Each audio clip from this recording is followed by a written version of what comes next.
So then, this video is about a Schindler 3300 with keypad floor selection and capacitive buttons. Although I really like this lift, a lift engineer has done a very terrible job on it.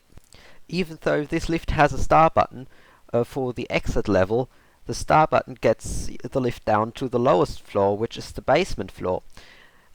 And even though the floor map says floor 0 is the ground floor and floor -1 is the basement floor, it's not like that in the lift. The lift has 0 as basement and 1 as ground. So it's absolutely confusing. If you put in -1 into the keypad, it does nothing, but if you press the star button, it gets you down to the basement, which is absolutely wrong, since the star button has to get you to the exit.